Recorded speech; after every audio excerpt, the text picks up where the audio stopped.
자, 안녕하십니까, 베타라이브입니다. 자, 오늘 테마가 여러 가지가 움직이고 있는데 지금 움직이는 테마의 순환에 대한 말씀을 좀 드릴게요. 자, 먼저 대북 테마가 좀 먼저 움직였었는데, 자, 뭐 3차 회담, 미국과 북한의 3차 회담에 대한 어떤 기대감들이 좀 나왔었어요. 그래서 바닥에서 좀 올라왔었는데, 어제는 또 어젯밤에는 그런 얘기를 했죠. 트럼프가 평양을 방문할 뭐 의지를 물어봤더니 아직은 아니다. 자, 사실 립 서비스를 해주려면 언제든지 갈 용의가 있다, 이런 좀 립 서비스를 해줬어야 되는데 그렇게 말하진 못했어요. 그러니까 굉장히 신중한 입장이고요. 미국 입장으로서는 지금 재선, 내년 11월 재선에 포커스를 맞추고 있죠. 그래서 미국은 지금 트럼프가 지지율이 상당히 떨어져 있기 때문에 자신의 인기를 만회하기 위한 여러 가지 정책들을 좀 해야 돼요. 그중 하나가 북한이고요. 북한의 비핵화를 군사 옵션 없이 평화적으로 해결할 수 있다면 뭐 트럼프는 상당한 지지도 상승을 이끌 수 있다는 그런 점이 되겠죠. 자, 근데 뭐 차트를 잠깐 보셔도 대북 테마들은 이미 큰 슈팅은 다 이미 끝난 상태예요. 그죠? 이제 새로운 파동을 만드느냐, 그런 갈림길에 있고, 아시다시피 이번에 그 3월에 실패를 했죠. 2차 회담, 하노이 회담에서는 실패를 했어요. 사실상 뭐 제대로 해보지도 못하고 결렬이 돼버렸죠. 이제 물론 이제 탑다운 방식의 어떤 병폐였기도 한데, 이번에는 그래서 실무진이 좀 야무지게 좀 미리 협정을 해서 가자는 얘기들이 많이 나오고 있죠. 그만큼 미국은 굉장히 신중하고요. 북한은 근데 뭐 보여주는 게 사실 없어요. 그죠? 그동안 뭐 단거리 미사일 발사도 많이 했고, 장거리만 일부러 안 했지만, 핵실험도 하진 않았지만, 핵시설 폐기는 거의 되지 않았죠. 그죠? 이미 뭐 여러 가지 활동을 했단 말이에요. 그런 기 때문에 믿음을 좀 주지는 못했고요. 그렇기 때문에 역시나 그 실무진 단계에서 상당히 꼼꼼하게 검토할 확률이 매우 높아요. 자, 그걸 좀 확인을 해야 될 것 같아요. 대북 테마는.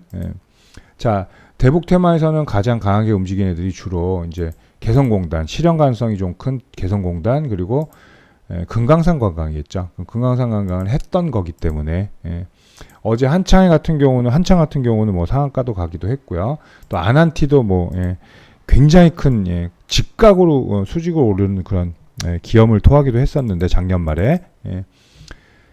자, 이번에 조금 주춤할 확률이 좀 있죠. 트럼프의 그런 발언으로. 그리고 사실 그 미국과 북한은 이렇게 외교 국가가 아니기 때문에 사실 서신 전달 및 그런 것들이 용이치가 않아요. 대화들이. 그죠? 그런 문제가 좀 있고요. 그리고 이제 석유 문제인데, 유가가 급등을 했어요.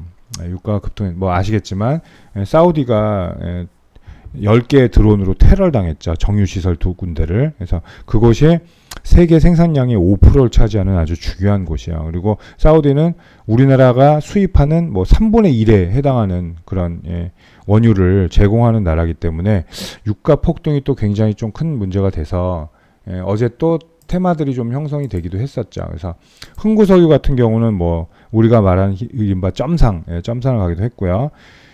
지금도 뭐 윗꼬리가 있긴 했지만 상당한 거래가 실리면서 시장에 관심을 받고 있어요. 뭐 한국 석유도 어제 상한가를 갔는데, 뭐 얘는 좀 특이한 종목이죠. 얘는 뭐 거래량이 뭐 1000주 미만일 때도 있어요. 자, 여기 요런데 620주 이러죠. 거래량이 굉장히 적으네요. 이런 애들은 이제 상 풀리면 상당히 호가창이 불건전하기 때문에 위험할 수가 있죠. 그리고 뭐 중앙에너비스도 어제 점상은 아니지만 시가에서 확 강하게 밀어붙여서 상한가를 갔죠. 근데 지금 저항 라인이라 얘도 윗꼬리가 좀 생기고 있는데, 지금 $60가 넘은 WTI 유가 선물에서 뭐 사실은 뭐 $100까지 얘기가 나오고는 있어요, 사실. 근데 뭐 그거는 조금 뭐 좀 오버했다고도 볼 수가 있고, $70 넘기는 거는 뭐 브렌트유 같은 경우는 어제 브렌트유 선물은 $72까지 올라갔단 말이에요. 그래서 당분간 유가 변동 지수를 좀 봐야 되는데, 그거를 처음 반영하는 미국장에서는 그렇게 강하게 반영하진 않았어요. 그죠? 자, 뭐 1% 이하로 빠졌기 때문에 무덤덤한 반응을 보였다는 얘기예요. 그죠? 그런 걸 볼 때는 과거에서도 보면 유가 급등으로 주가가 막 크게 요동치는 경우는 그렇게 많지 않았어요.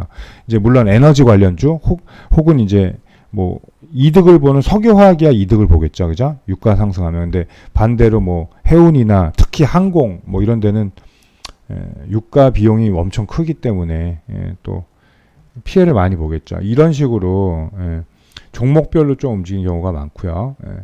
지금 지수도 일단은 무덤덤하다. 제가 볼 때는 뭐 70달러 진짜 돌파하면서 위험한 모습을 보여줄 때 그때 또 한번 휘청거릴 수가 있죠. 반면에 중요한 게 뭐냐면요. 이게 조정의 빌미를 줄 수도 있다는 거예요. 그죠? 최근에 분위기 좋은 장에서 조정의 빌미가 될까? 뭐 이런 것들이 좀 있죠. 오늘 지금 스타트한 WTI 선물에서는 다시 하락하고 있어요. 61.7달러 기록하면서 1.5% 지금 하락하면서 약간 최근 급등에 대해서 진정을 하고 있다. 이런 단계로 가고 있고요.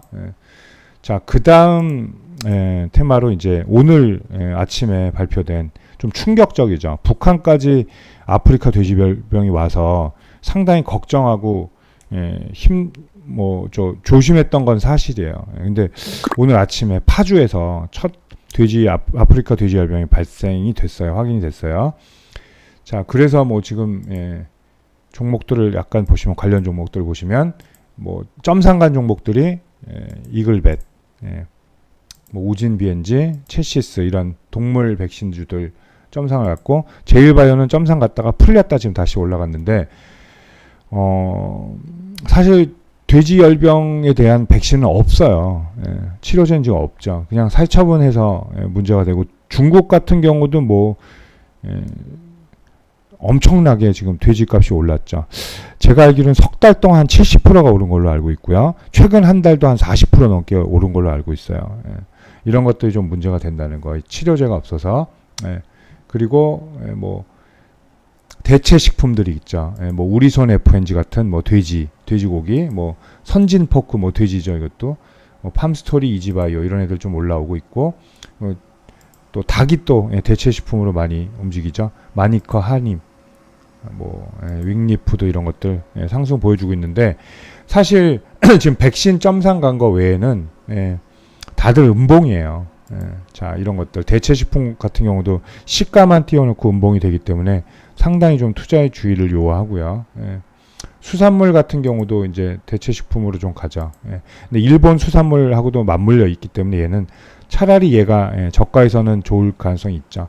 신라 SG 같은 경우는 지금 상한가를 기록하고 있고요. 자, 지금 FOMC를 앞두고 좀 불안한 요소들도 있단 말이에요. 그래서 사우디 테러 같은 경우는 지금 시장에서 전혀 예측하지 못한 그런 급격히 나온 악재이기 때문에 이런 것도 좀 잘 봐야 될 것 같고요. 아프리카 돼지열병도 국내에 발생했기 때문에 이건 좀 당분간 좀 여파가 있을 것 같다라고 좀 분석이 됩니다. 하지만 역시나 추격 매수는 좀 자제하셔야 되고요. 매수는 반드시 좀 눌림 때 분할로 접근하는 것이 바람직하겠습니다.